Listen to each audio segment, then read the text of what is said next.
Alhamdulillahi wahda wa salatu wa salamu ala man la nabiyya ba'da. So the Shaykh now begins the chapter in which he talks about the virtue of the month of Allah, al-Muharram. And he brings the hadith of Abu Hurairah radiallahu anhu, where he says, An Abi Hurairah radiallahu anhu قال رسول الله صلى الله عليه وسلم أفضل الصيام بعد رمضان شهر الله المحرم وأفضل الصلاة بعد الفريضة صلاة الليل وفي رواية الصلاة في جوف الليل أخرجه المسلم. Abu Hurairah radiallahu anhu said that the Messenger of Allah sallallahu alayhi wasallam said, the best fast after Ramadan is in the month of Allah al-Muharram. And the best prayer after the obligatory one is the night prayer. In another narration, the prayer in the middle of the night. This is reported by Muslim. So, the Shaykh now he says that this hadith is the evidence for the virtue of fasting the month of Allah al-Muharram. That its virtue follows the virtue of the month of Ramadan. The virtue of fasting during it comes from the virtue of its time and the greatness of the reward for acts done during it. Because fasting is one of the greatest actions with Allah subhanahu wa ta'ala. It is also evidence that the voluntary salah in the middle of the night is better than the voluntary salah in the daytime. So these are two benefits from the hadith that the Shaykh brings. So the month of Allah al-Muharram is the month which begins the Hijri year. It is one of the sacred months which Allah mentioned in His book. Allah subhanahu wa ta'ala says, إن عدة الشهور عند الله 12 شهرا في كتاب الله يوم خلق السماوات والأرض منها 4 حرم ذلك الدين القيم فلا تظلموا فيهن أنفسكم. This is the verse of Surah At-Tawbah, which means, verily the number of months with Allah is 12. So it was ordained by Allah on the day when He created the heavens and the earth, of which 4 are sacred. That is the right religion. So do not wrong yourselves therein. Abu Bakr radiallahu anhu said that the Prophet sallallahu alaihi wasallam said, السنة 12 شهرا منها 4 حرم 3 متواليات ذو القعدة ذو الحجة والمحرم ورجب مضر الذي بين جمادى وشعبان. The year is 12 months.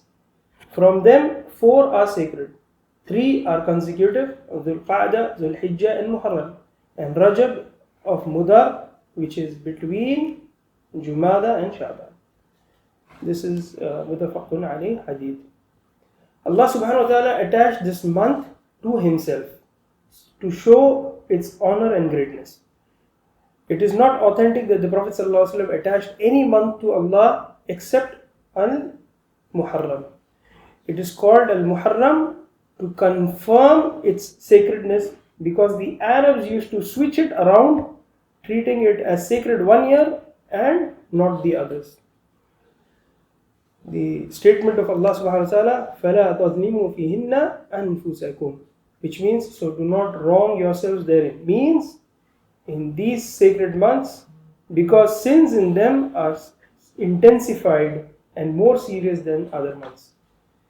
Ibn Abbas radiallahu anhuma, he said, إن الله تعالى جعل الذنب فيهن أعظم والعمل الصالح والأجر أعظم.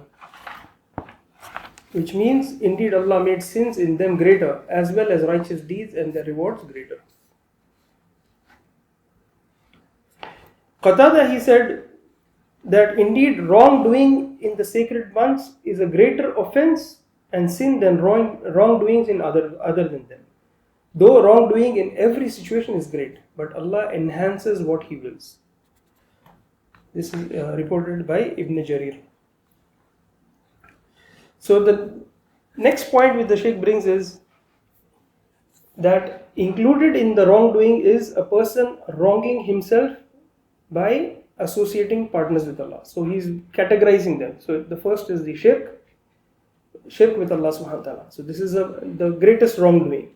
Or by abandoning the obligations, or by committing the prohibitions, being careless regarding the prayers, failing to attend the Jum'ah and congregational prayers. So these are from the wrongdoings that he has brought over here. The next point that he brings is that Allah subhanahu wa ta'ala has made these lunar months as a timetable for mankind because they are tangible signs whose beginning and end everyone knows. The Shaykh, he says that it is regrettable that many of the Muslims have abandoned the Hijri calendar and have adopted the Gregorian calendar that is based upon imaginary months and not based upon what is legislated nor what is logical or perceivable. Meaning, if the Hijri calendar starts with a month which is so revered by Allah subhanahu wa ta'ala that He has ascribed it to Himself, so the calendar that was associated with it is far more better than any calendar that a man could come up with, because the months which are classified in this manner are according to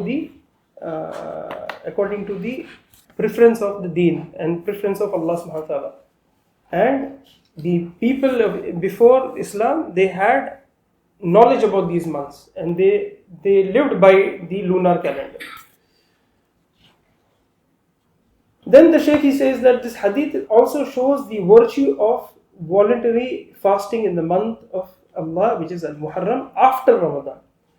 So the apparentness of this hadith regarding the virtue of fasting the entire month of al-Muharram, while some of the scholars say that it is an exhortation to be abundant in fasting during this month. Meaning, if the apparent words, it means you fast the entire month of Muharram. But the scholars, they say that it means that you fast most of the days in this month.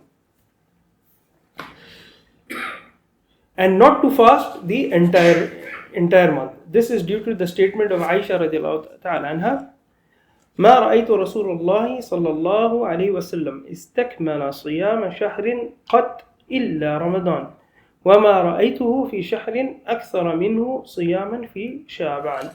I never saw Allah's Messenger sallallahu alaihi wasallam fasting an entire month except Ramadan, and I did not see him fasting more in any month other than Sha'ban.